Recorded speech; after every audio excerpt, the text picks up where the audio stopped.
Welcome, ladies and gentlemen, to the Vinny Eastwood Show, broadcasting live on AmericanFreedomRadio.com and incidentally, the VinnyEastwoodShow.com. We don't have any guests for the first hour today, so if you'd like to call in, the number is 218-339-8525.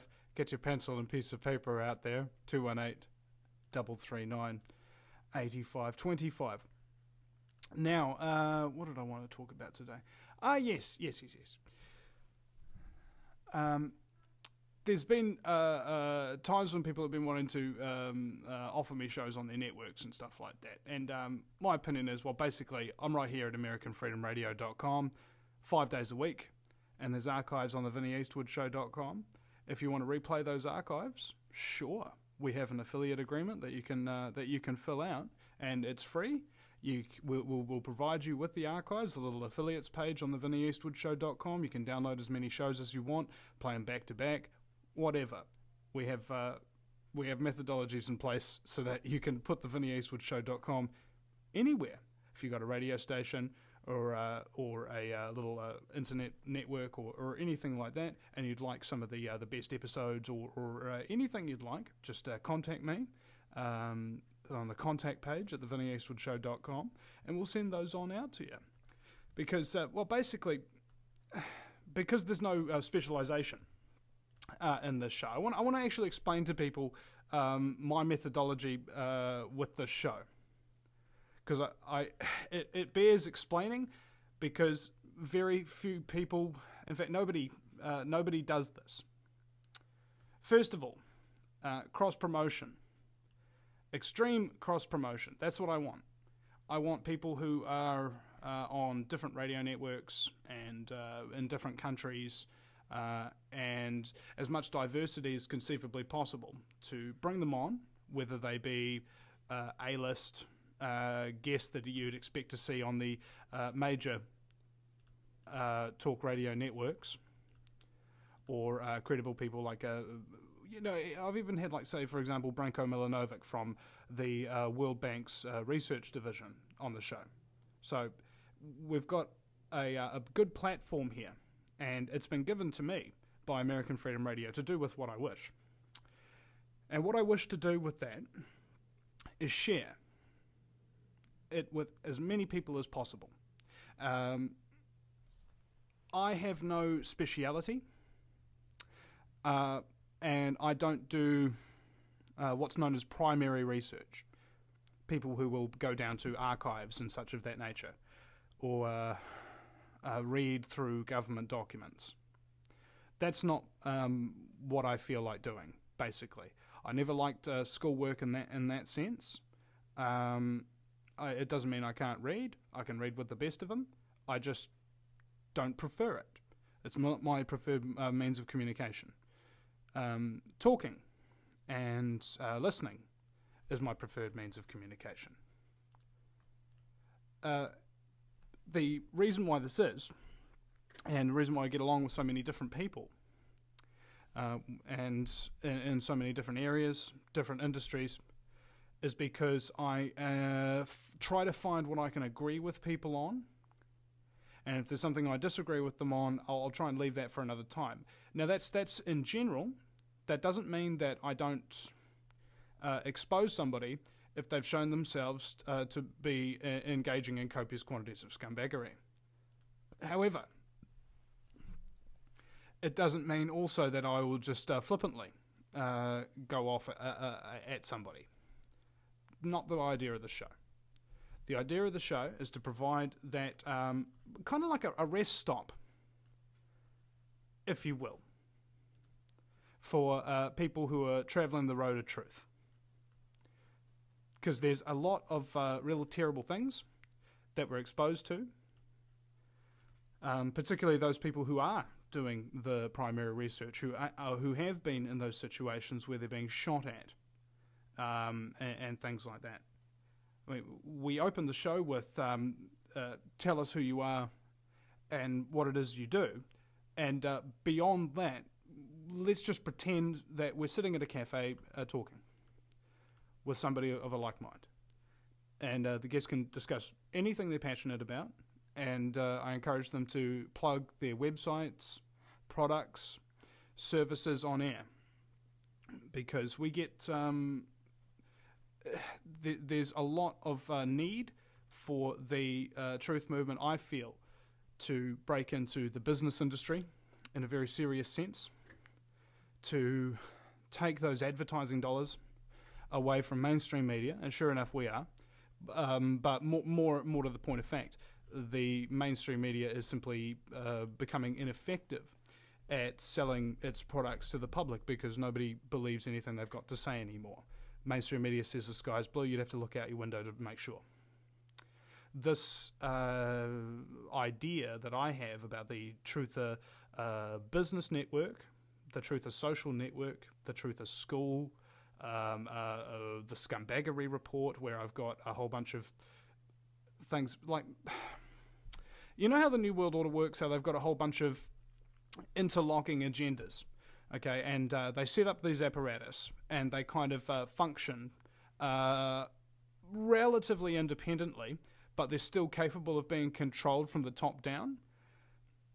So they've got it in the medical industry, they've got it in this, that, and the other, blah, blah, blah, blah.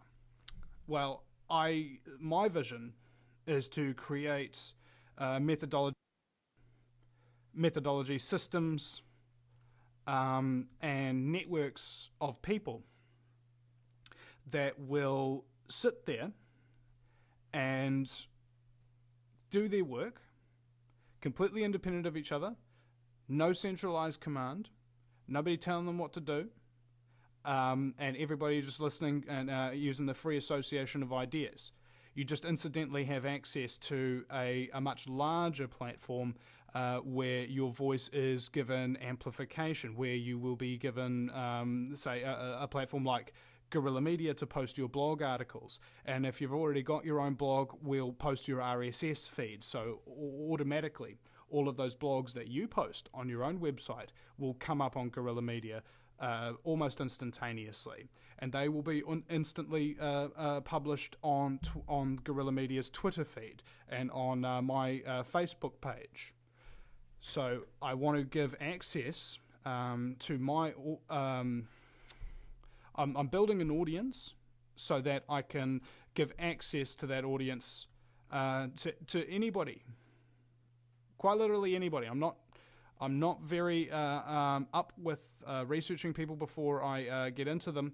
I act in good faith, and I conduct the interviews as though that person is telling me what they believe to be true. I may not believe it, but they do, and they should have a right to express it. And that's what I want to do. I just want to listen to people, because there's so many things that are being said that sometimes we find that we're not listening at all. We're just waiting for our turn to speak and not paying attention. Whereas I feel that the mainstream media has not been giving attention where it is due for quite some time, and the result of this being an increasingly dumbed down society. I was hanging out with my friend Jono last night, and we were watching a little bit of the protest that we did at the vitamin C thing, and basically what I did was just kind of, off the cuff. I sat there, I stood there in front of the vitamin C banner, talked about the medical industry, talked about the case, and then I went and interviewed these people at the protest who I'm familiar with, most of them, and asked them what they were doing there and whatever questions came to mind, and then put them all together, and then it's a 28-minute 720 HD video, virtually unedited, where these people who are at the protest get a full 7 or 8 minutes of them talking and sharing their views.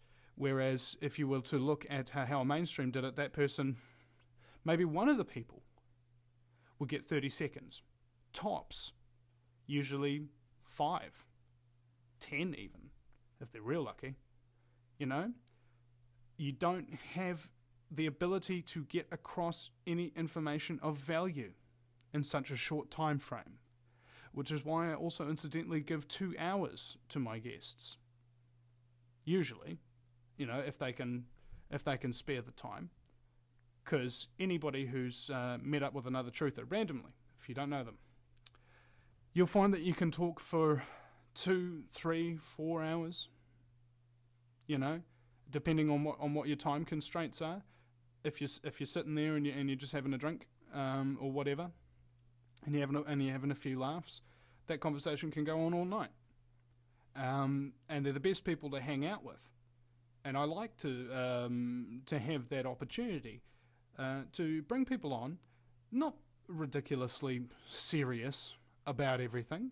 I want them to be free to laugh. That's why I tell jokes and things like that, to keep the mood light, as well as attempt to ask them poignant questions and thoughts that occur to me while they're speaking, because I have yet to meet another truther, another researcher, another filmmaker, another radio show host who has talked and talked and talked and not given me something that I don't already know.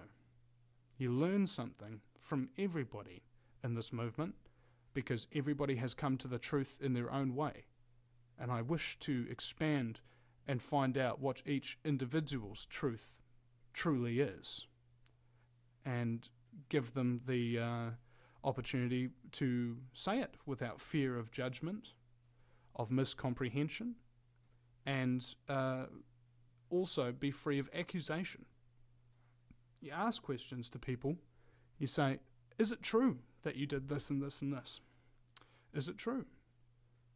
This person said it. I don't know if it's true or not. I come in to ask you. I think that's the most respectful way of approaching the truth, rather than, you did this, I have evidence. Nah, man, just ask people if it's true or not, and if it is true, they'll probably get all flustered and well, basically, they'll answer the question whether or not they like it. That's the beauty of the question. That's why being in the media is such a powerful thing. If you ask the right questions, you can get pretty much any response that you really, really require to maintain your peace of mind, at least. This is how you ambush politicians and stuff like that. You ask them questions that force a denial.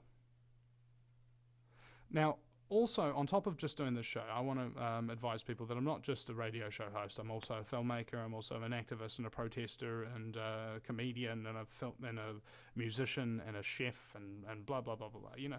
There's umpteen different things that I do and come up with and create and this kind of thing, which is the reason why my circle of contacts is so diverse in the first place, because my interests and my talents and skills are also remarkably diverse.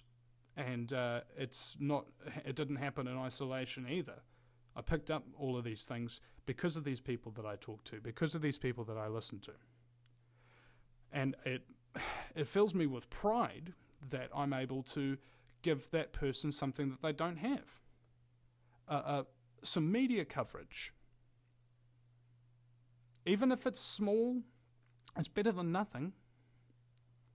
Even if we don't win this fight, even if everybody just goes belly up and rolls over and gives up, at least I got to talk to all the people that are on the front lines. I can guarantee you, if I go to a New Zealand FEMA camp here, it'll be like a reunion. Everybody I know will be there. Like in the final scene of the Titanic or something. That's the idea. We're all in this together. And it matters not what the outcome is. Previous generations sacrificed their lives for us. Founding fathers put their lives and their fortunes on the line so that future generations could enjoy freedom and liberty. People went over to fight Nazi Germany because they believed that they were also preserving freedom and liberty against a world brinking on the verge of tyranny. And now it's our turn. But unlike all those previous things before, the truth and its core and its history and its eclectic mix is being revealed. So this may be the last time that people will ever have to resist tyranny, for the methodologies are capable of being put in place so that tyranny will never rear its ugly head ever again. That's my hope. That's my dream. And this radio show is simply one part of that embodiment. And I thank you, ladies and gentlemen, for sending me all these guest suggestions, for flicking me all these emails. It makes my job easy. This job is not hard. This radio show, believe me when I tell you, I may produce a lot of work, but it's actually easy. And you make it easy for me.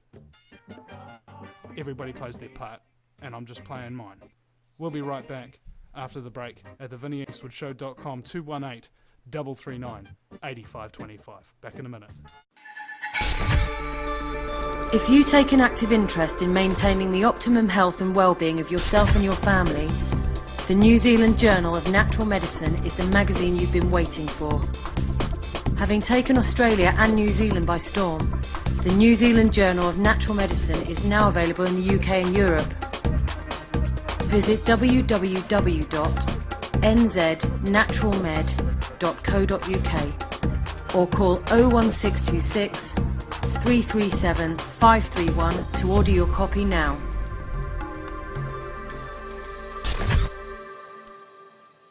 Do you realise every day we are being put under constant stress from wireless radiation? What's worse is that you don't even know that it's happening. It puts as much stress on our body as if we had a constant viral infection, draining our energy and sapping our strength, or just making us irritable and fatigued. These wireless fields are being emitted from computers, microwaves, mobile phones, power lines, and any electrical appliance. Now there is a solution. A group of research engineers in New Zealand have come up with an active shielding device that shields you from wireless radiation at a cellular level. Blue Shield comes in 3 models: a household, portable, and USB that plugs into any computer. The great thing about Blue Shield is it is very affordable and guaranteed to last. A one-off purchase will see you being protected for years to come. Visit AmericanFreedomRadio.com and click on the Blue Shield banner. Blue Shield, brought to you by the VinnyEastwoodShow.com.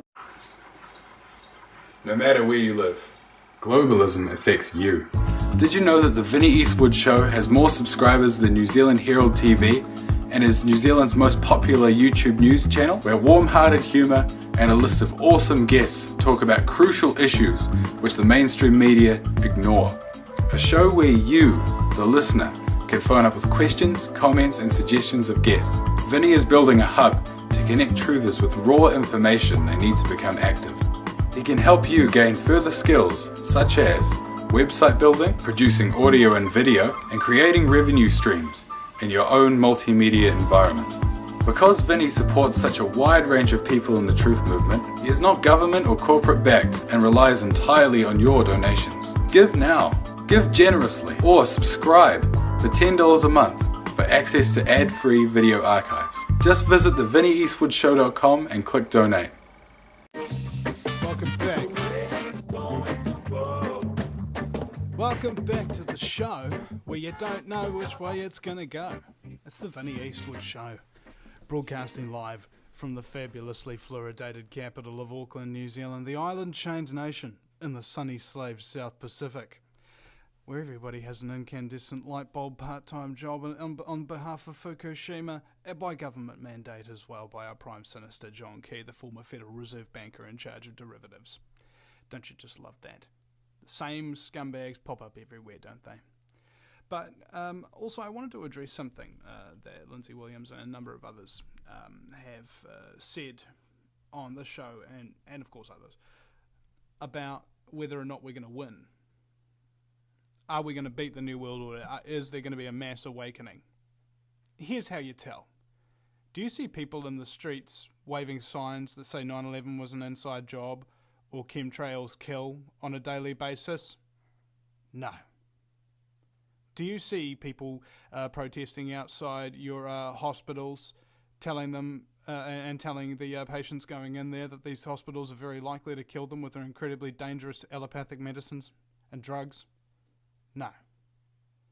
Do you see people protesting outside the White House every day, calling for Barack Obama to be impeached because he's not a citizen of the United States, never was? No. There ain't going to be a wake-up. This is as best we got. And if you don't see those people waving that placards, and you'd like to, it means you're the one supposed to be waving that frickin' placard. Stop waiting for somebody else to do it for you. Jeepers creepers. You know, I've got radio shows and all these other responsibilities. Doesn't stop me from going out to protests occasionally and filming people and getting on the megaphone, stuff like that, exposing a little bit of scumbaggery. All right? It just takes your commitment. Do you want to survive? Do you want to see tyranny overthrown? If the answer is yes, then the next question is, what are you doing to effect that change? Please, find out whatever it is that you are passionate about, make that your issue. If you are passionate about listening to everybody, like I am, make that your issue. Stop waiting around for anybody else to tell you what to do or to organise a protest for you. Organise it yourself. Even if you're the only one that turns up. I can guarantee you, if you've got a little placard sitting there that 9/11's an inside job, you will have people driving past you and tooting, because cars are also driven by truthers who are driving around all over the place. We're actually really everywhere. Okay? You will be remarkably encouraged. As soon as you stick your sail up, that's when the truthers will start to be attracted to you. Okay? It's the same methodology of dating. Okay? If you're sitting at home by yourself, not trying to look for a date, you ain't going to get one. So if you're sitting at home listening to everybody else's content on radio and not creating your own, and you want to have a radio show, you ain't going to have one. And there ain't a very big high bar out there, man. You've got recording devices of all natures that you can have access to that are cheap as chips, couple of bucks down at Radio Shack. You can record something on an iPod or an iPhone or anything like that, upload it as a podcast, and start your own show. Just start. You don't have to know where it's going. You just have to know whether or not you can start. Have you got the equipment that's necessary? Okay? Most people don't have the stuff that I've got here, and I didn't have this when I started either. I had like nothing. I had like a computer and a camera, and that was all I really needed. Went out there, started doing it, and bang, here we are on the most subscribed YouTube channel for news in New Zealand. Higher than all the mainstream media subscriptions by far. Because I tell the truth. I let people speak. I put up a diverse range of videos. You can go to my YouTube channel, Mr. News Guerrilla Media, or just search Mr. News on YouTube. It comes up as the first result usually. You can search for any name you want, any topic you want, and the likelihood is there'll be something there on that very topic or that very person. I've interviewed a lot of people. And there are now 1,000 videos on that YouTube channel. Just went over 1,000 like yesterday. There's nearly 1 million views on that channel. Over 4,000 subscribers. And I'm one guy here in New Zealand simply listening to people and uploading it without doing a terribly large amount of editing primarily. Okay? Cut out the middleman. If you don't like the news station in your area, start your own. You'll start from scratch, you'll start with nothing, and it will be a struggle, and it might take many, many years before you get off the ground and you're capable of supporting yourself. But believe me when I tell you, the second you start living in the vein of truth, people show up for you. Because your reputation speaks for itself. People are willing to do things for you that they would never do for anybody else. Because you are doing something that they feel that very few others are doing. See what I'm saying? I mean, there was like 4 years back of being on the street, protesting, covering this, that, and the other, doing this radio show and others, where I was unable for that whole 4 years to even so much as afford a coffee at a cafe.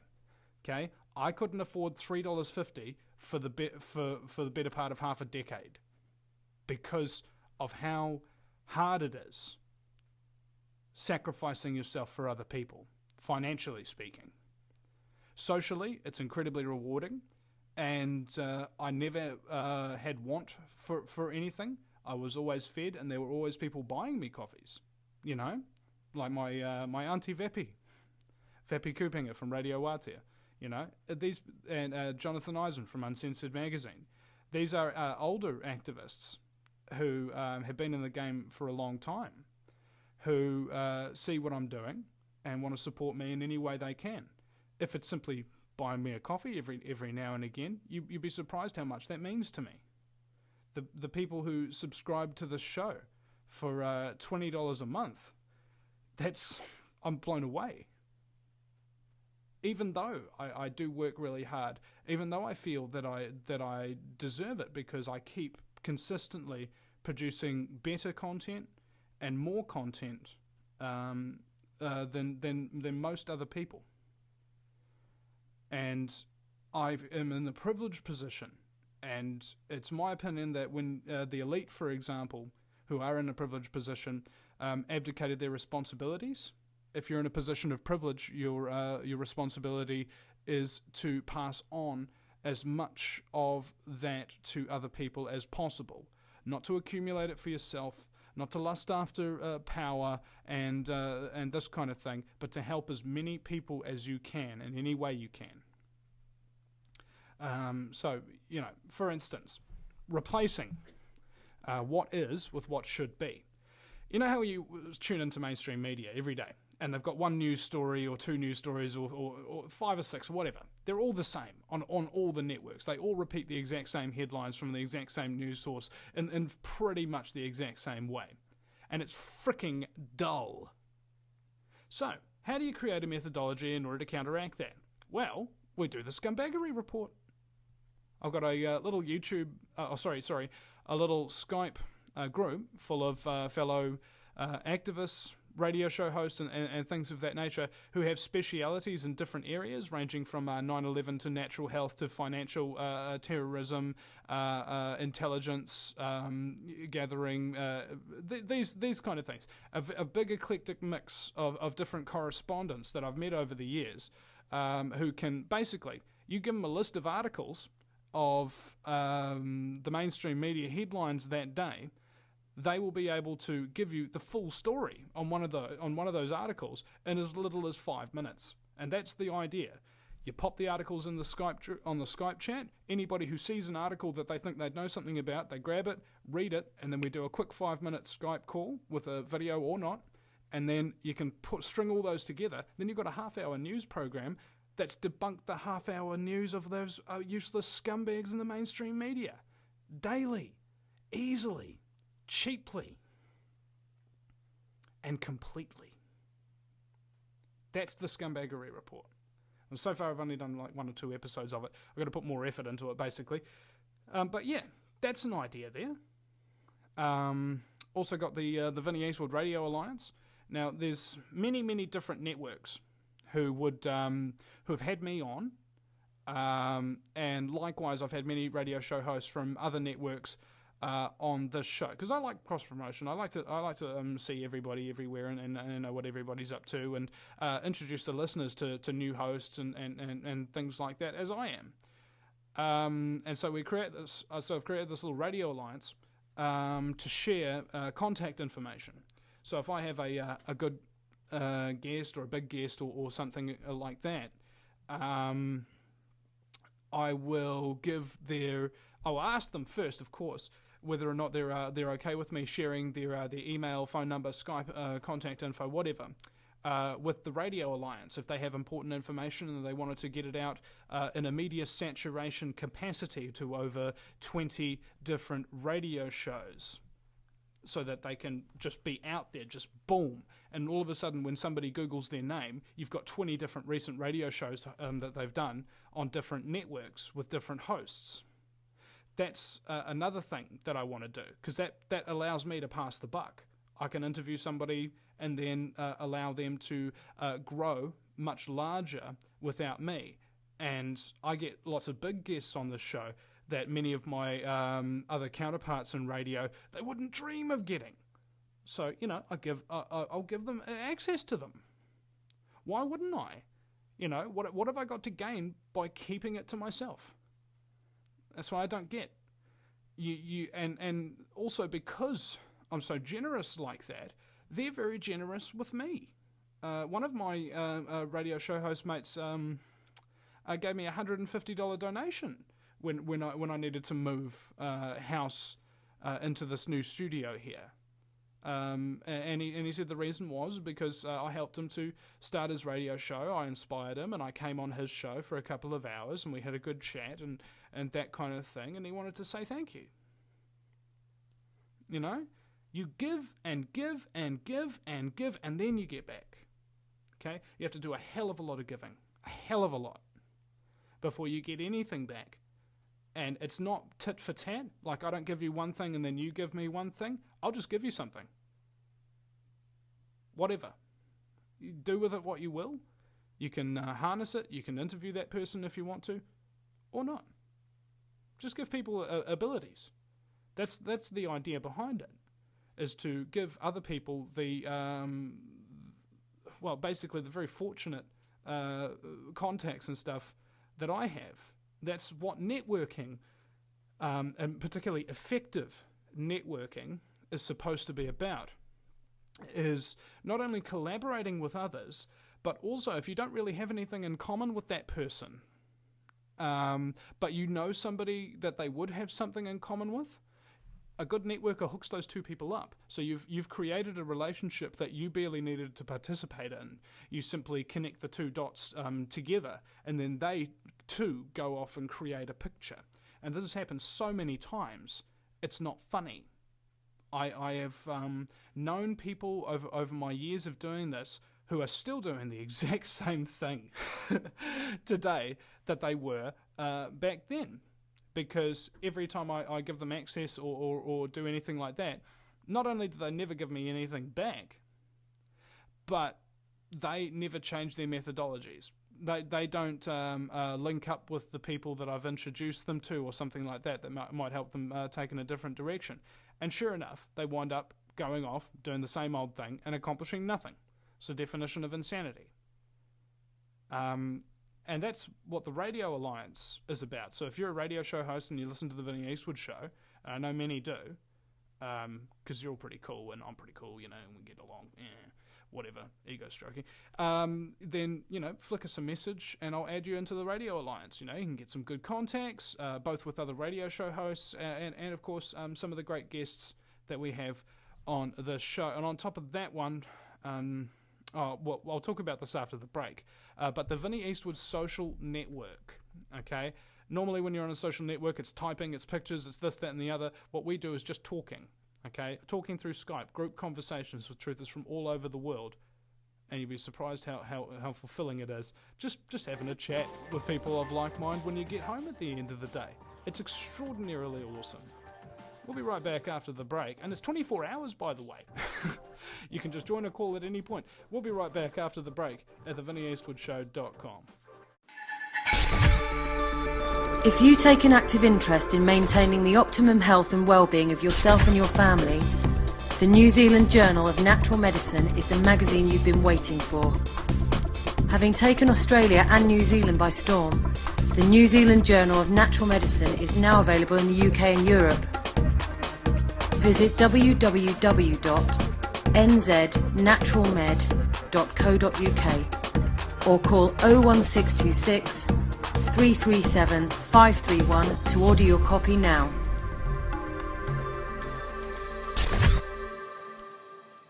Welcome back. Going out everywhere, man. Broadcasting from New Zealand, and then being relayed over to the United States through a studio in Austin, Texas, and being listened to people in the Uber Kingdom in England where it's the middle of the night and right here it's the middle of the morning. God! You gotta love technology. And there's another point. If you got technology, use it. Okay? If a war changes, you've got to start using the weapons of the new war. The war now that we're fighting here isn't fought with guns or knives. It's fought with intelligence. It's fought with replication technologies, microphones, cameras, things of that nature. Because, well, and as well as guns, as well as herbal products, there's a war going on against everybody, everywhere, in every sense of the word. That is the reality of it. The unfortunate but undeniable reality is that if you stop using tools that are effective, you're soon going to find yourself ineffective, surprisingly enough. And so when people say, oh, I don't want to use Facebook because it's traced, and I don't want to use this, blah, blah, blah, blah, blah, blah, blah, they already spy on all your emails. They already listen to your phone calls. It's all aggregated in these digital capturing satellite relay project echelon, deep underground military base, frickin' water cooled with liquid nitrogen core type technology all over the place. Anyway, what do you got to lose? You know, the thing that happens is you get contacted by other people who really, really want to listen to you and the things that you have to say. And you start building relationships, and you start putting people out there. You start setting up groups. You start using it to organize protests and things of that nature. So what if the enemy can see it? The enemy sees you actually taking action, and it scares the bejesus out of them. It's when you don't use anything. It's when you don't do anything at all. That's when they're happy about it. That's when they're happy about it. I think that people have got this fear complex. Now, you may have had attempts on your life. You may have been assaulted or been very... what would the word be? You would have been intimidated. And this has actually happened to a lot of people that I've met, a lot of truthers. And as a result, you curb your behavior in certain ways. You curb who you associate with. You become very careful. And you ensure that your life is not populated with these things that you've seen before happen, and these things that you don't want to see to happen to other people. Now, in my case, that would probably be getting arrested. You don't want to be arrested. Trust me on this. Don't go out and experiment. Trust me. You don't want to be arrested. It's just that simple. Having your freedom taken off you, being put in handcuffs and then put in a cell for hours on end and not knowing what the heck is going on isn't fun. If that was all that happened to you, the psychological effects and the trauma that you go through is it's unfathomable to anybody who hasn't ever been slapped in handcuffs. And if you are on the other hand somebody who's absolutely reckless, don't be stupid with your recklessness. Don't just get arrested for no reason. Protesting something when you've only got you and a couple of other people there, you're all just going to go to the slammer, and your protest's going to be over. Figure out what your battle plan is. Have a strategy. Don't just go, I'm going to go get arrested today and protest of this, that, and the other. What are you going to achieve? You're going to tie up hours, resources, and what have you, not only of your own, but of the government as well. And I don't understand. I don't understand.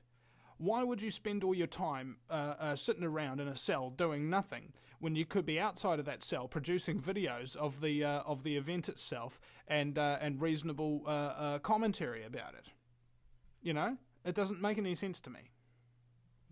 I've got the idea, of course. I wanted to get into this. Sorry, the social network, the Vinny Eastwood social network. So every day after the show, and in fact it's kind of 24 hours at this point, if you join the Vinny Eastwood show social network through Skype, you just get on your Skype there and add my Skype account. We'll be putting them in the chat room at the VinnyEastwoodShow.com. It's Vincent.Eastwood. Vincent.Eastwood, full word and name and what have you. So yeah, you just add me on there, and then after the end of the show or whatever, if you send me a little message with that, and tell me that you want to join the social network, just so you can like call up and take part in the group chats that we have with listeners and all of that kind of stuff. I'll add you in there, and whenever we're having a chat or anything like that, little messages will pop up on that group, and so you'll be aware that there's a call going on, and you can join or not join. You can be on video, or you can just sit there and listen, as happens regularly with a lot of people. At the end of the day, if you get home and you've got nobody around who's going to listen to you, and you've got nobody to talk to about this crap that we all go through, it's inherently frustrating and it's difficult to deal with. On the other hand, if you, like I do, try to seek out people of like mind with no particular intention other than just the fact that I know that if I'm around people who know what I'm talking about and what have you, then it's fine. We usually don't have too many arguments, and we just basically have a lot of fun. And because you're in your home, you could be in any kind of condition on the other end. You could be doing the dishes, you could be looking after the kids, and Baxi and Ange from Charisma Designs, you can see the banner on the Vinny Eastwood Show. They often have their kids join in on the calls and stuff like that, and they're like, "Hi, Vinny!" Like, yeah, hi guys. It's classic. And the point is, it's real, okay? And it's been described many times that this is the real radio show, the Vinny Eastwood Social Network. This is the most entertaining part of it. And because we're kind of taking it 24 hours, it means that no matter what time zone you're in, you'll be able to join up and have a good laugh when you get home from the office, or even if you're up late at night, or if you're stressed out about something or whatever, and you want to join the call and start whinging about whatever. Who cares? Who cares? If you're a truther, you've probably got personal responsibility, and if you're going to be talking with other people and what have you, you're not going to be a knob, are you? Are you? Just be cool, man. And everybody's, friends here. And not to mention, there's a vetting process. Namely, in order to have heard of the Vinny Eastwood Social Network, you probably would have had to listen to a few episodes of the Vinny Eastwood Show. And in order to listen to this show, by goodness, you have to be tolerant. Yeah, I'm serious about that, eh? There's so many things that I discuss on this show that nobody else will touch. It's because, I don't know, they think that they'll lose credibility by just talking about things that have happened or whatever.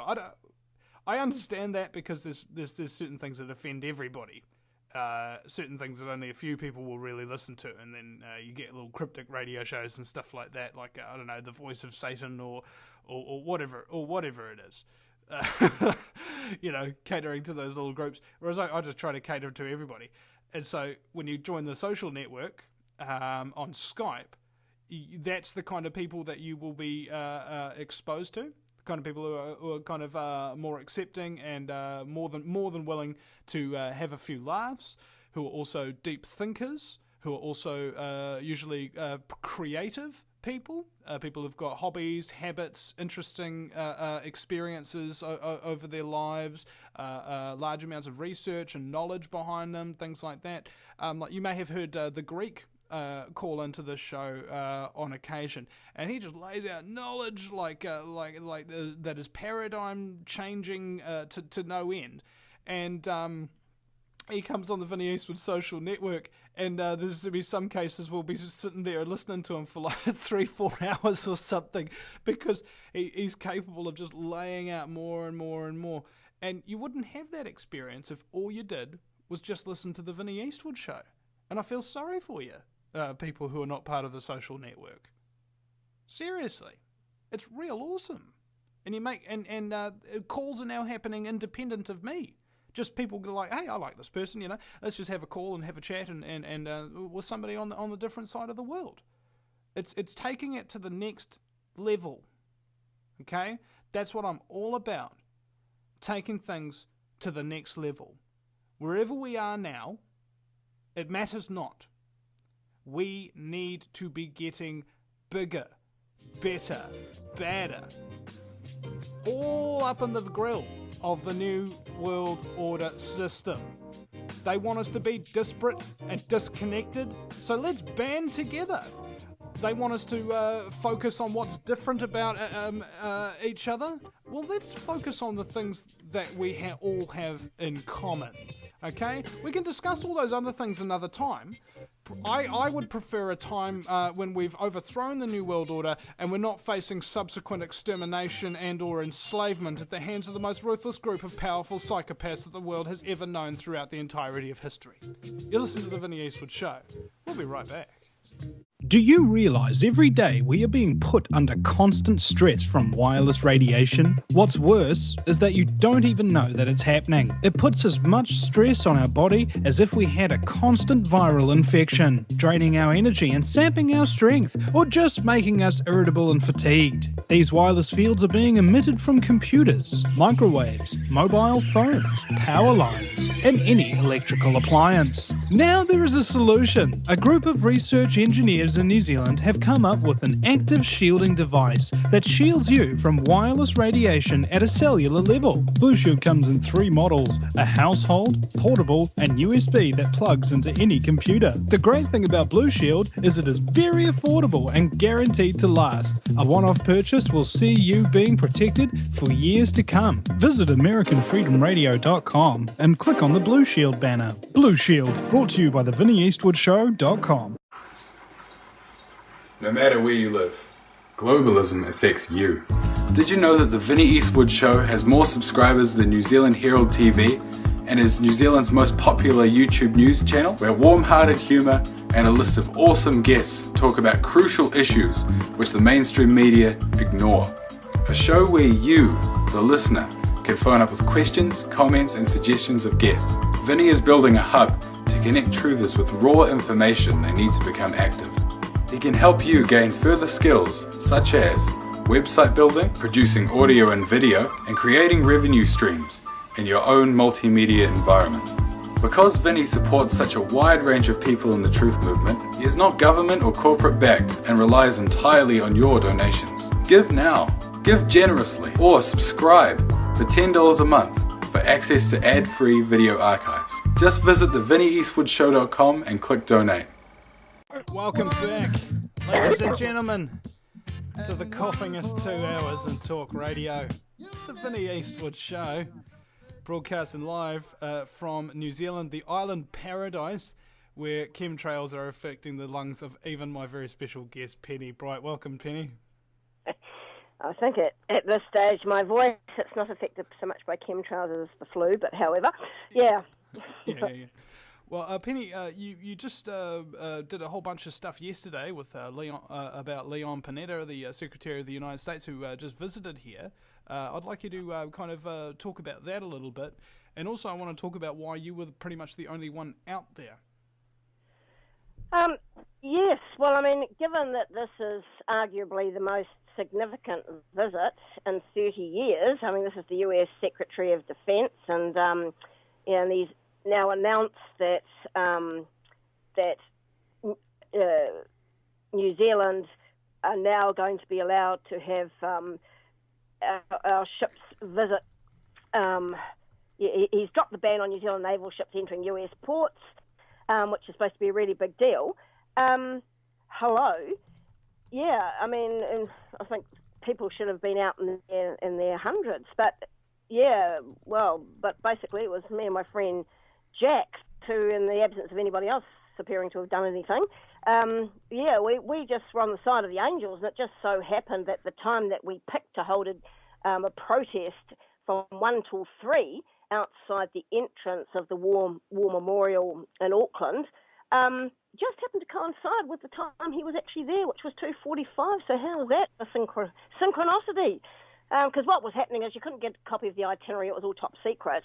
But just Googling, the wonderful Google, found out that after he arrived, Penita was going to be given a reception at Auckland Government House, and then at some stage he was going to be laying a wreath at the Auckland Hall of Memories. So, of course, I ring the Auckland Hall of Memories, and it's all top secret, and they can't tell me when he's going to be there. So that, oh, bugger it, we'll just go from 1 till 3.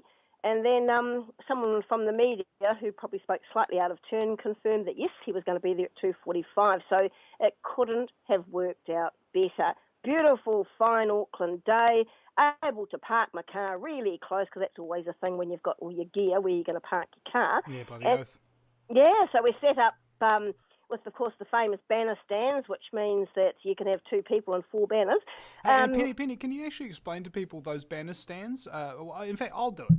Basically, what Penny's done, ladies and gentlemen, is she got some buckets, poured concrete into them with 2 PVC pipes in there, so you can stick a pole in on either one of them. And because they're concrete and they're in buckets and they're shaped the way they are, you can use those as your banner stands, and you don't have to hold them up. You can do. Remember that time, Penny, we were outside? What was it? TVNZ Studios. Doing a swine flu protest with the banner stand sitting up there, and you had the 2 little fold-out chairs that we were sitting in, protesting au naturel. Well, that's right. Protesting's never been more easy, because I have to say, as you get older, you get more into energy conservation, namely your own.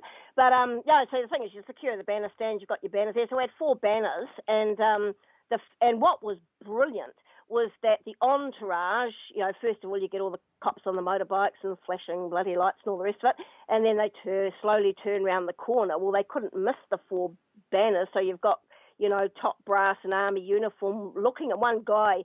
The car had Navy written on it. He almost did like this exorcist thing where he swung around with his head to have a good look. The first banner was the famous morph of George Bush into Barack Obama, saying, different faces, but same old pro-war, pro-big business USA policies, So that was a bit of a face slapper. And then, of course, tying in John Key, had the big picture of John Key, once a Wall Street bankster, always a Wall Street bankster. And again, explaining that in the year 2000, John Key was a foreign exchange advisor to the New York Federal Reserve. And then the next one, which is my favourite, is the one, the key thing in life is sincerity. Once you can fake that, you've got it made, with this big picture of John Key. And he's got a Merrill Lynch tattoo on his head, on his forehead, and a big dollar sign tattooed on his chin. And then the last one was the famous Tui billboard banner, which said, John Key's not looking after his own and his corporate mates' interests. He's looking after the public. Yeah, right. So those were the 4 banners, and it was just brilliant, because we got them going in and we got them coming out. And TV1, to their credit, took photos of that, because as they filmed the entourage going in, they actually did a close-up of the banner on national TV, the Bush-Obama morph, and you could read exactly what the banner said. So we seized the moment, we gave it a good shake, and we made national TV, just the 2 of us, but it was enough. Now, there should be a bunch more people there. I mean, as we've said before, this is a pretty significant visit, like one of the most significant in recent history, really. And yet, the people who you'd expect to be there were not. Well, I'm in a blinding state of confusion as to what on earth that's all about. I mean, normally, who's played a leading role in helping to organise any form of anti-war protest is Global Peace and Justice Auckland. But, a What's On column came out. Nothing was organised. So, no, in terms of, Global Peace and Justice, the Mana movement, so-called Socialist Aotearoa, the students, the women, the peace movement. I mean, I just think, nobody else had organised anything. And I mean, there should have been hundreds of us there. But anyway, never mind. Some of us were there, and I know that the feedback we've been getting is that there would have been other people there if they'd had maybe a bit more notice. But what's very interesting is trying to help publicise it, because it was only called in a couple of hours. So, that's having a short call is always difficult to get people there. And it was during the day, which is tricky if people are working. But couldn't post on Facebook. I couldn't put the post up on my own Facebook page. I couldn't post it up on the Facebook page of other activists, which I thought was significant. And anyway, someone helped me out by, just changing the wording a little bit and putting it back on my page. But again, it's a short call. And so you just got to do what you can with what you got. Yeah, absolutely. But there's also been a little bit of controversy around Occupy and the New Zealand is a not for sale movement where you've been lambasted by people just mentioned previously. Would you be willing to divulge anything about that, or is it not appropriate? Yes, no, I will, because being a veteran activist since I was 18, and I'm now in my 58th year. I mean, I've never been subjected to such filthy, defamatory attack in my life. And basically, I just want people to be aware that if you get people who come from nowhere with no proven track record as activists, and they make a beeline for policy or any means of getting the message out, like websites or Facebook page or whatever, just exercise a bit of due diligence, because in my view, you own nothing to hide, nothing to fear. And if anyone's had a background in the activist movement, well, if you Google somebody's name, and be aware if they don't want to give you their name, or if they want to use more than one name for no apparent reason, ding, ding, ding, ding. And you just need to exercise a bit of due diligence, because I was very concerned about this American woman, this Linda Ann Wright, who came from nowhere and appeared at Occupy Auckland, and she told me to, so this is direct, that both her parents had been ex-US Marines, and the only men in her life had ever been US Marines. I'm going, and the reason why I was thinking was because my father. He joined the British Army when he was 17, and he was actually in Palestine in 1949. And what happened was that when he came back to New Zealand and he worked at Dunlop's rubber factory, because of his military background, he was approached by the SIS and asked whether or not he would be prepared to spy on the Rubber Workers Union. And my father declined, but he passed that on to me. I'm thinking, okay. And, of course, the very famous story of Rob Gilchrist, who was the SIS informant in the animal rights movement, whose girlfriend was, or former girlfriend, was the one who potted him in the end. He'd had an army background for about 7 years, and he was well and truly, absolutely intertwined in that activist movement. But, I mean, if I'd known that he'd had an army background, because I didn't, I mean, I would have been suspicious. It's just common sense. Use a bit of due diligence. But, I mean, I think that it's fair enough to ask people, what is your track record? Can you provide any referees? Can you, if you're 41 years of age and you want to start running sort of training camps for activists, well, what's your activist background that people can learn from? And, so what really concerned me was that with the Aotearoa's Not For Sale group, what happened was we had voted on our policy my suggestion was that what we should do is be very focused in the campaign to help stop the sell-off of Mighty River Power, which is the first of the electricity state-owned assets that the government wanted to sell off. And so we voted at Aotearoa's Not For Sale and agreed that, yes, we were going to try and get the Mighty River Power asset sale declared an unethical, socially and fiscally irresponsible investment, that to encourage people to pledge not to invest in Mighty River Power and to try to encourage thousands of people to switch off Mercury Energy, which is 100% owned by Mighty River Power, so that their profits would drop and it would make the proposed investment very unattractive. So we voted on that at the meeting. We voted on that on the street at the big march on the 14th of July. And then what happened was, it's like clunk, the ball was dropped. And what happened was we'd had this wonderful leaflet that was being distributed in its hundreds on the 14th of July protest, which was encouraging people to join the boycott of Mighty River Power by switching off Mercury Energy, very well received, and it was a major organising tool. Well, this Linda had set up the website Aotearoa is not for sale, and when I asked her nicely, well, could you please put the leaflet up there so people could download it? No, she says, it's got to go through an editorial board first. And I said, well, where are the minutes? Will we ever agree to do that? And why on earth would you go to put back through the egg timer for moderation a leaflet that's already really good and it's already been distributed out in the street? Why would you do that? Anyway, I said, well, who are these people? And she said, oh, I'll introduce you at the next meeting.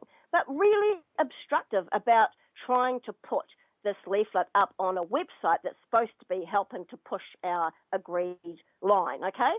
So in the end, I just was very unhappy. And so what I did, helped get a bit of research done on dear old Linda. And when we find out that, because through Who Is, you can actually check information about a website. Then we find out that Aotearoa is not for sale. Track back to occupiedemocracy.co.nz via Germany, back to Linda Ann Wright's own private company, Consentus Limited. And of course, you just go to the company's office and you find information about Consentus Limited, which included, amongst its stated aims, to minimise risk to business.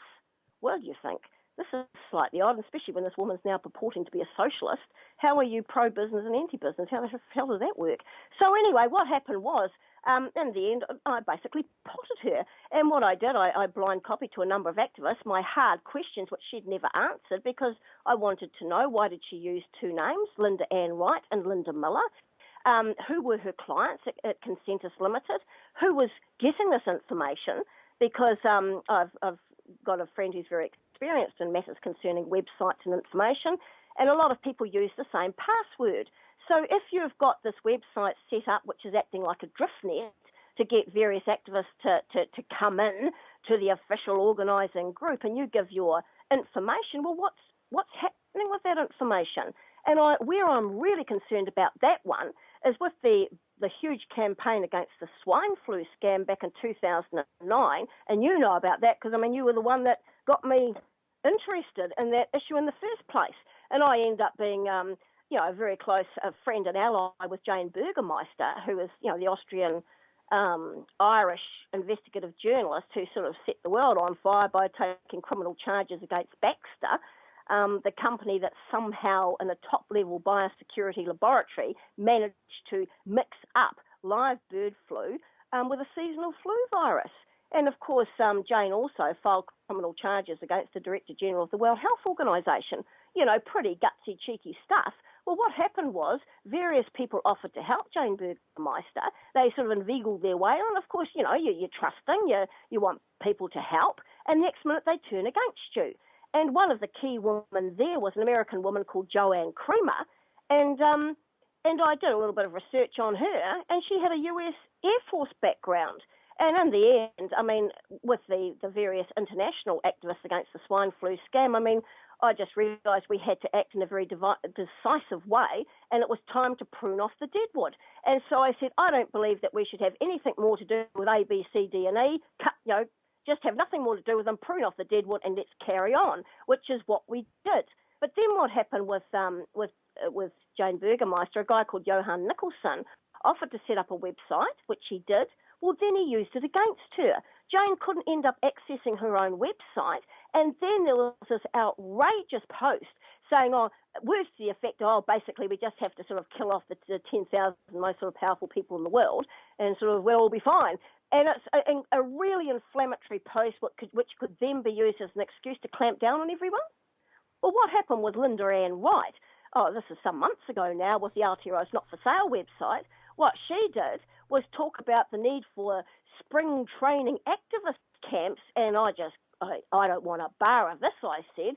No way, because Aotearoa Not For Sale, it wasn't just an activist group, it was a broad-based coalition group involving a number of different groups from a number of different political parties and organisations. And, I mean, where the hell did that come from? So, ding, ding, ding, ding, beware. So what happened was... Penny, we're coming to break, and there was a meeting that I wanted to discuss as well after the break that Jonathan Eisen and Catherine Smith attended, where you were calling this information out. And having a proven track record yourself, and having known these people from Socialist Aotearoa and John Minto and all the other socialists here in New Zealand, you'd think they'd at least give you some kind of modicum of respect. But the way I hear it, and the way you've told me, John and Kath have told me, you were simply lambasted and your questions were never answered. We'll be right back after the break at the VinnyEastwoodShow.com, the show that's all about Stalinistic trials. Do you realise every day we are being put under constant stress from wireless radiation? What's worse is that you don't even know that it's happening. It puts as much stress on our body as if we had a constant viral infection, draining our energy and sapping our strength, or just making us irritable and fatigued. These wireless fields are being emitted from computers, microwaves, mobile phones, power lines, and any electrical appliance. Now there is a solution. A group of research engineers in New Zealand have come up with an active shielding device that shields you from wireless radiation at a cellular level. Blue Shield comes in 3 models: a household, portable, and USB that plugs into any computer. The great thing about Blue Shield is it is very affordable and guaranteed to last. A one-off purchase will see you being protected for years to come. Visit AmericanFreedomRadio.com and click on the Blue Shield banner. Blue Shield, brought to you by the VinnyEastwoodShow.com. If you take an active interest in maintaining the optimum health and well-being of yourself and your family, the New Zealand Journal of Natural Medicine is the magazine you've been waiting for. Having taken Australia and New Zealand by storm, the New Zealand Journal of Natural Medicine is now available in the UK and Europe. Visit www.nznaturalmed.co.uk or call 01626 337 531 to order your copy now.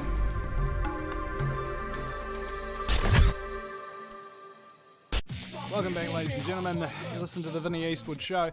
I mentioned, of course, that I don't like lambasting activists or exposing their dirty laundry or things like that. I don't do it, generally speaking, unless they've done something that is unconscionable, unforgivable, and shows a side of their character that is unforgivable. And what has been done to Penny Bright by Socialist Aotearoa leader and Joe Carolyn and John Minto, Mike Treen, and of course some of the Occupy people fits in that category. And this is the only time when I will actually come out and talk about these issues with people, is if I feel that the truth about the situation must be known and can't be accomplished any other way. So, Penny, if you would divulge what happened in that meeting that we alluded to earlier, I'd be much obliged. Right. Well, what happened was this was Thursday, the 16th of August, and it was the most undemocratic kangaroo court that I've ever been subjected to in my life. What happened was there was this open letter which contained a number of untruths and defamatory statements, which I had never seen beforehand. The vote was taken at the meeting to give this letter to me. I was given 3 minutes to reply to these allegations. So all the basic principles of a fair hearing, your right to know exactly what it is you're charged with and your chance to, defend yourself in a proper way. There was none of that, and all I could think was, oh my God, I've never been treated in this way by police, by local or central government. Good grief, these are people that want a better society, and this is the way that they act. God, I think I'd rather have what we got now, actually. But anyway, so what happened was, it's just that people didn't quite get the difference between transparency and privacy, because what had happened was, I had, like I say, got information that was available in the public domain, and what I had sent out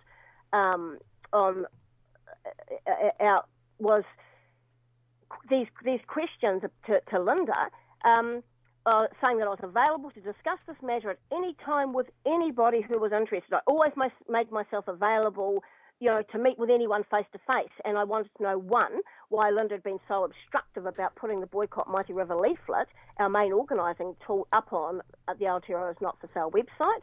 Why did the Aotearoa's Not For Sale website link back to her private company Consented Limited, which had a stated aim to minimise risk to business? I wanted to know, what are you doing with all this information you're collecting about activist Linda, and who are your Consentus Limited clients?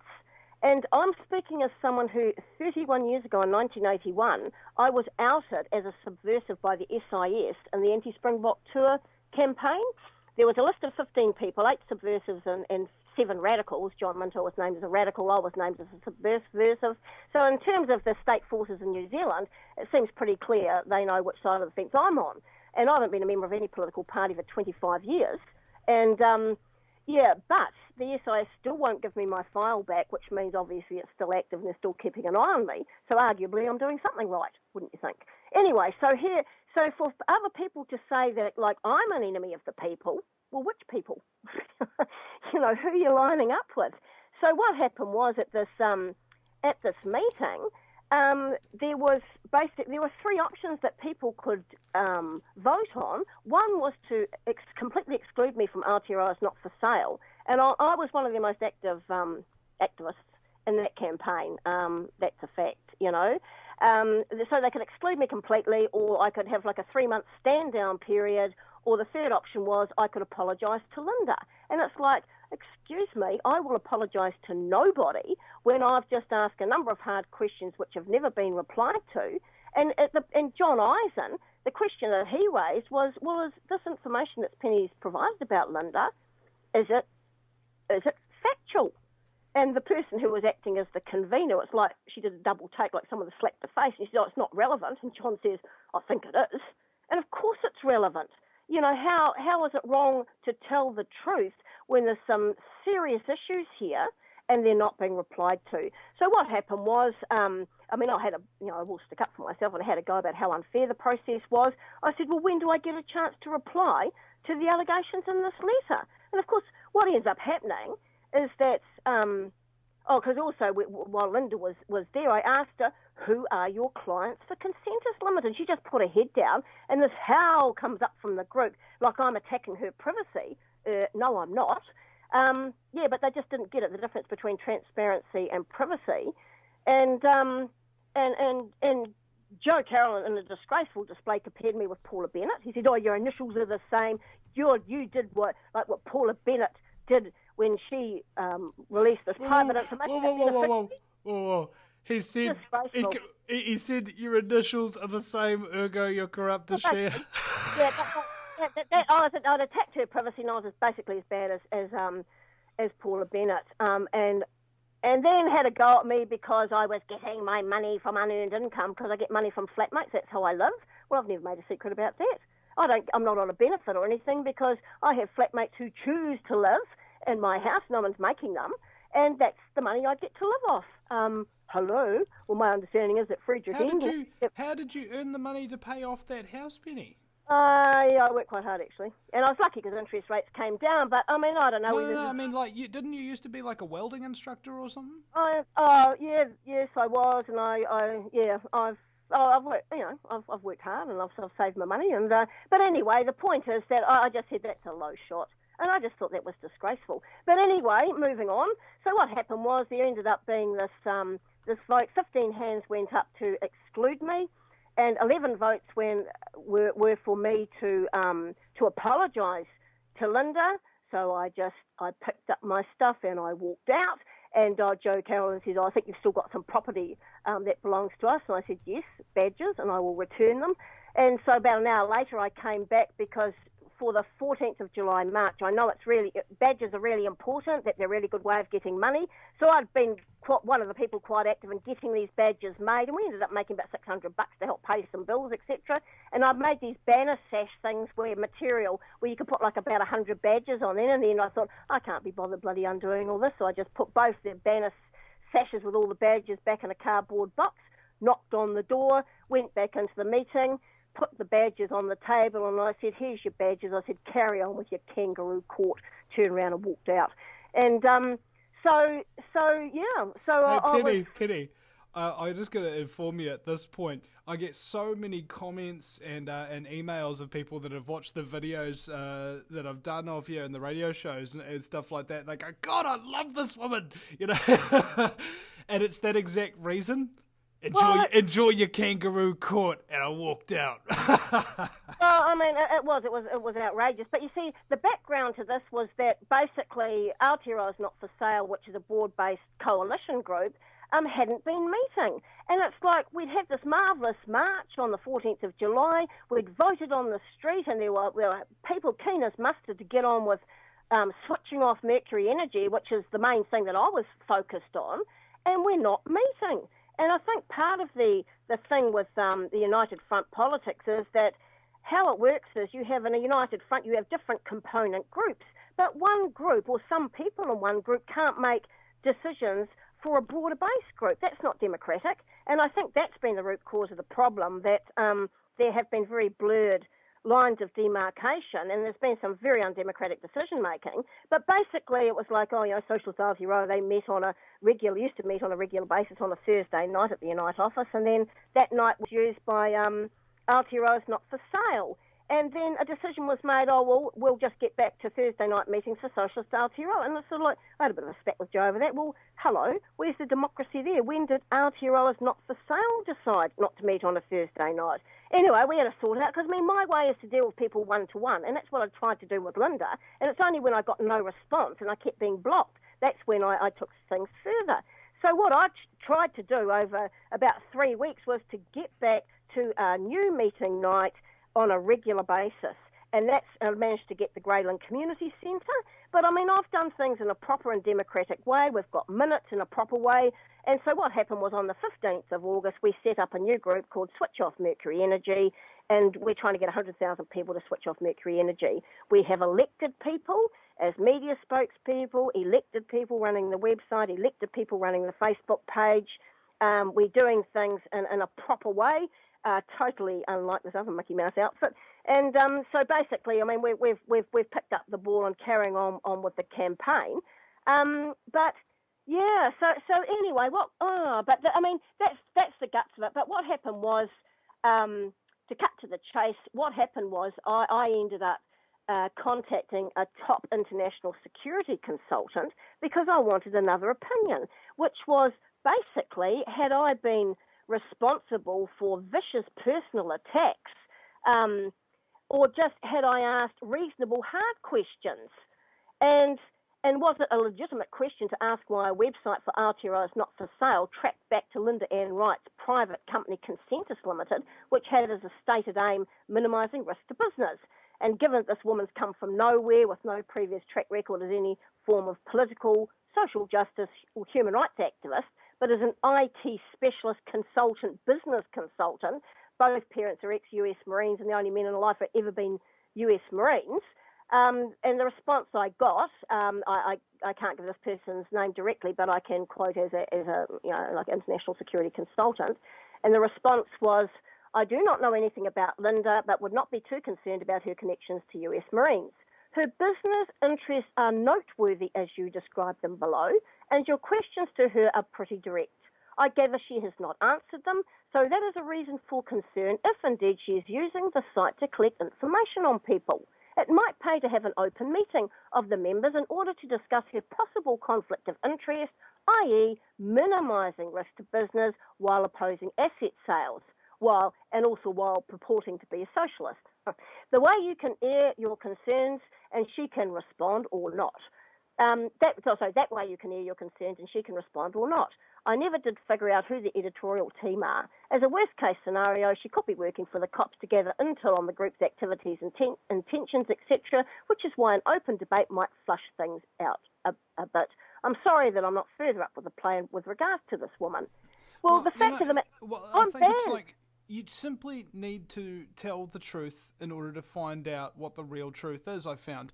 And if people aren't willing to listen, if they're not willing to answer the questions, then you know that the truth is not their objective. And then you've got to ask, what is?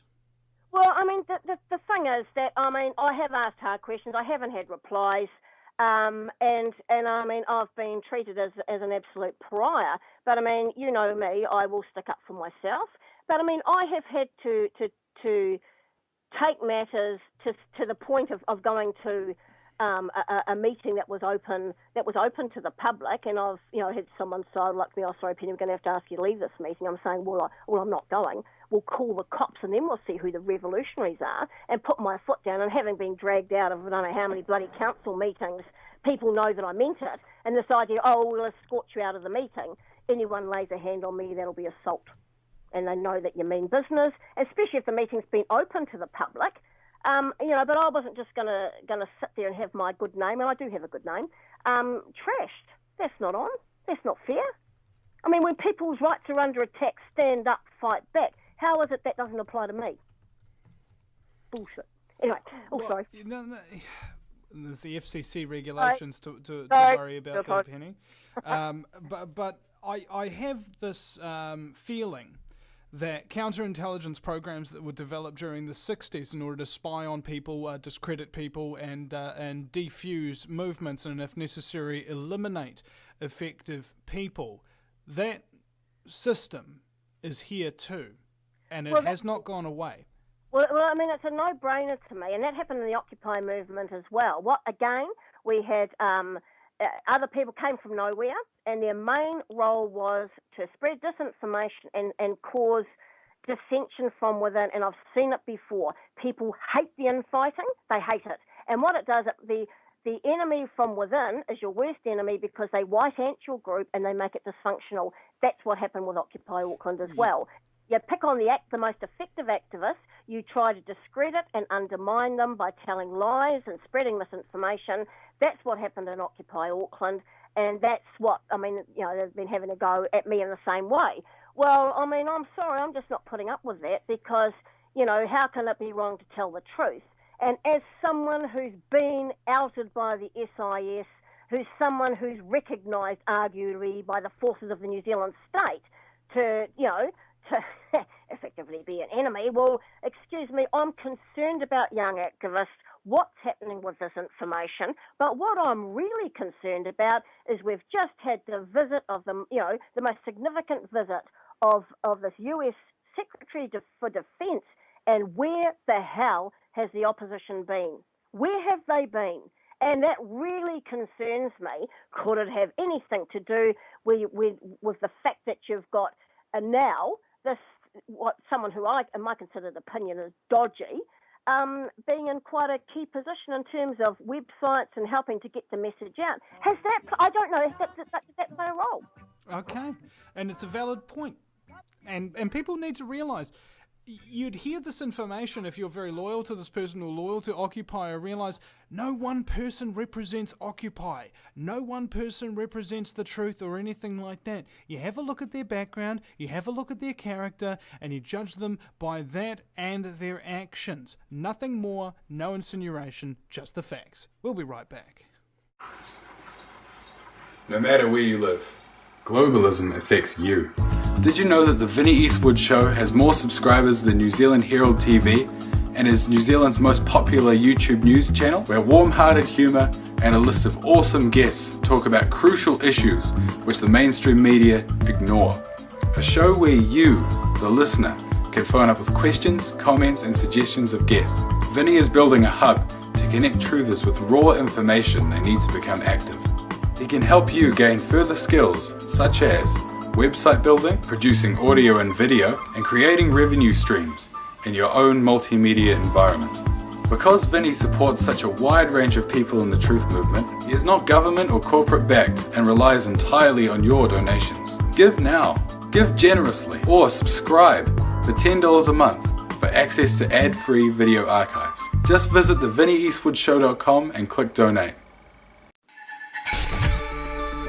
If you take an active interest in maintaining the optimum health and well-being of yourself and your family, the New Zealand Journal of Natural Medicine is the magazine you've been waiting for.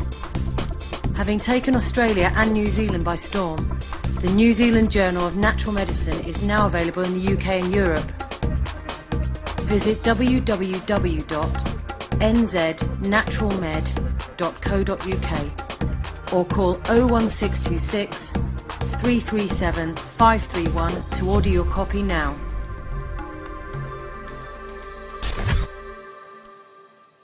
Do you realise every day we are being put under constant stress from wireless radiation? What's worse is that you don't even know that it's happening. It puts as much stress on our body as if we had a constant viral infection, draining our energy and sapping our strength, or just making us irritable and fatigued. These wireless fields are being emitted from computers, microwaves, mobile phones, power lines, and any electrical appliance. Now there is a solution. A group of research engineers in New Zealand have come up with an active shielding device that shields you from wireless radiation at a cellular level. Blue Shield comes in 3 models: a household, portable, and USB that plugs into any computer. The great thing about Blue Shield is it is very affordable and guaranteed to last. A one-off purchase will see you being protected for years to come. Visit AmericanFreedomRadio.com and click on the Blue Shield banner. Blue Shield, brought to you by the VinnyEastwoodShow.com. Oh yeah, welcome back. That's right. Welcome back, ladies and gentlemen, to the show that's all about protecting business interests. It's the Vinny Eastwood Show on AmericanFreedomRadio.com. And incidentally, the VinnyEastwoodShow.com. It'd be great if anybody would visit the VinnyEastwoodShow.com and subscribe for $20 a month. And also, the reason why I asked for those sorts of things is because, well, basically, don't have the resources on my own or business contacts yet or anything to actually keep doing this show without your generous donations. Quite literally, I am utterly dependent on my audience for survival, and it's not complicated. Bills got to be paid, food's got to be consumed. You know, tried stargazing, it didn't work. All right, but anyway, back to Penny. We what was the other thing that we were gonna discuss? Just yeah. Well, hold on. Before we go to Occupy, I also think about the mentality of the kangaroo court kind of thing that you suffered, and I feel kind of thing that. Well, basically, one of the reasons, and this is theoretical, I don't know, but you have a look at the behaviour as what happened to you in this kind of Stalinistic type court situation, and then you have a look at how those people who should have been there at this Leon Panetta protest just simply weren't there. I mean, I've got a convenient excuse. I was real tired from interviewing Lindsay Williams and doing all this editing and stuff like that, and I wanted to just kind of chill out and enjoy my Friday night. Sorry, Leon, you're not worth my time, bro. But but the rest of them, I don't know, but I suspect that they might have been giving you, Penny, the cold shoulder, being the one who actually kind of pointed this out and organised everything and stuff like that. Maybe their personal vendetta against you for trying to get to the truth of things is more important to them than the cause. Well, I would hope that that's not the case, but the only reason why, me and my friend Jax picked up the ball because nobody else was doing anything. I mean, I Googled, I looked around, there was nothing else happening. So, I mean, you know, being a professional protester, I mean, I can organise a protest in an hour. Well, this one took about 2 hours. But, I mean, sometimes you just got to seize the moment. And like I say, it's just being on the side of the angels, as it were. The fact that the time that we organised our protest just happened to be coinciding with the time that Leon Panetti was going to be going past. It couldn't have been worked out more brilliantly. It was perfect. But what happened was, I mean, that was from 1:30 till 4 that we were out there, and then we'd go back home, and then we knew that he was going to be staying at the Langham Hotel. Well, I was beside myself. Again, it's like I can't sit here at home knowing that he's at that hotel. Well, we still need to be there. So what happened was I put out again another short call for people to, please be there, try and be there from 8 till 10, at least to have a presence. In the end, there were just 2 of us. When I first went to try and get set up, I mean, that's the problem, like I say, you've got to have the car somewhere where you can unload the gear so you don't have to carry gear for bloody miles. Well, I'm parked on a yellow line, but of course there's cops inside the Langham Hotel, and there's cop opposite comes over, you can't park there, it's yellow. I said, oh shit, because it's a no-brainer. If there's one person and there's cops, No, you always need to at least have two people, so someone's a witness. So what happened was I had to go round in a big fat circle. When I came back, there was someone there who I'd got to know through Occupy Auckland. So that was that, parked the car, and there was just two of us with two banners, but at least we were there. And what happened was we got into a lot of discussion with people that walked past. The cops had to say we were there, and about 9:30, the cops drive past in their motorbikes and, lights are flashing, etc. Then the big van with the blacked out windows goes past, so that no doubt was Panetta coming back to the hotel. But, I mean, at least we were doing something, but there should have been hundreds. Anyway, never mind. Well, I've tried my hardest and done my bit, but anyway, but questions do need to be asked. What went wrong. But anyway, but at least something's better than nothing. But anyway, but the questions that I still want answered. I want to know, again, why Linda was so obstructive about putting that leaflet up. Well, now that we, Aotearoa is not for sale, basically they've pretty much dropped the ball, and Switch Off Mercury Energy, we've picked it up and we're running with it. And by the way, we need a bit of a hand too, folks. We've got a marvellous quote for $2,300, and we can put out colour A4 leaflets, 50,000 of them. So we need about, 115 people to give us $20 each. That would be really good. And if you want to help in any way, just have a look at have a look on the website, switchoffmercuryenergy.org if you'd like to help, and we'd love you to help just a little bit. A number of people just giving a little bit of money will be a real big help to us. But with this Linda stuff, I still want answers to my questions. I want to know, why does the Aotearoa is not for sale website link back to her private company, Consensus Limited? What is she doing with the information, and who are her clients? And I will continue to ask those questions. And hopefully, some of these young activists, full stop, with more than two brain cells to rub together, will recognise those are fair questions. Well, I find in a... what was it talking about? The truth is a revolutionary act, especially in times of universal deceit. Yeah. And I think the whole idea is behind patriotism, for instance, is that it costs nothing to be a patriot after somebody else has already paved the way and made it popular. Because in the beginning, those people who stand up for others usually kicked down, lambasted, insulted, defamed, and in some cases killed.